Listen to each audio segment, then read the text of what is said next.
Elizabeth Bennet lived in a world where marriage often determined a woman's future. Her family, though loving, was not wealthy. Securing advantageous marriages for the Bennet daughters was a constant preoccupation. When the wealthy and charming Mr. Bingley arrives in their neighborhood, I am simply ecstatic. He seems smitten with Jane, Elizabeth's beautiful and kind elder sister. Elizabeth, however, finds herself increasingly intrigued by Mr. Bingley's aloof and proud friend, Mr. Darcy. His reserved nature and sharp wit both attract and repel her. At a grand ball, their paths constantly cross, their interactions charged with a mixture of attraction and disdain. Elizabeth, did you see how Mr. Darcy looked at you tonight? Elizabeth overhears Darcy making a less than flattering remark about her family's social standing, solidifying her initial prejudice against him. She's tolerable but not handsome enough to tempt me. Into this society of manners and courtship arrives the handsome and charismatic Mr. Wickham. He quickly charms Elizabeth with his tales of woe about Mr. Darcy's supposed ill treatment of him.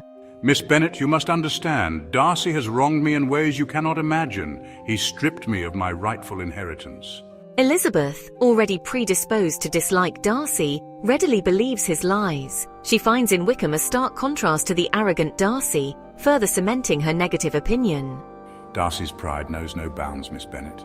Meanwhile, Jane's relationship with Mr. Bingley seems to blossom. Elizabeth, however, begins to harbour doubts about the sincerity of Bingley's friend, Mr. Darcy. She witnesses his subtle attempts to discourage the match, confirming her suspicion that he looks down upon her family.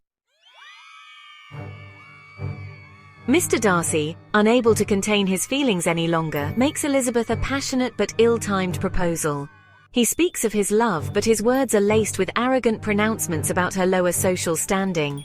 You must allow me to tell you how ardently I admire and love you. Elizabeth, deeply offended, vehemently rejects him.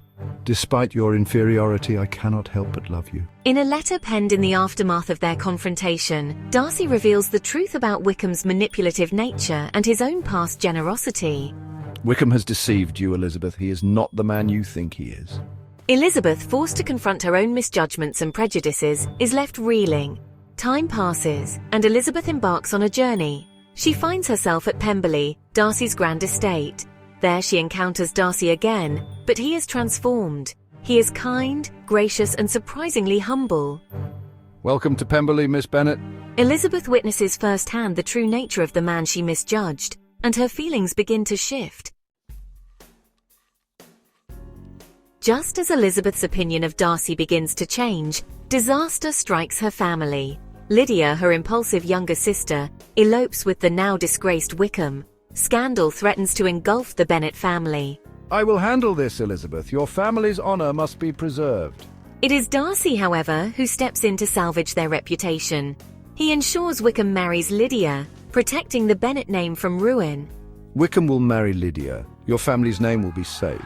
Darcy's selfless act exposes his true character to Elizabeth. She realizes the depth of his love and the sincerity of his transformation. Elizabeth, will you give me another chance? When Darcy proposes again, this time with humility and genuine affection, Elizabeth accepts. She has let go of her prejudice and he, his pride. Their journey from animosity to love is a testament to the power of understanding and forgiveness. Elizabeth, will you marry me? They have found their happily ever after, proving that love can conquer even the deepest misunderstandings. Together we can face anything. And so they embrace their future hand in hand, united by love and understanding.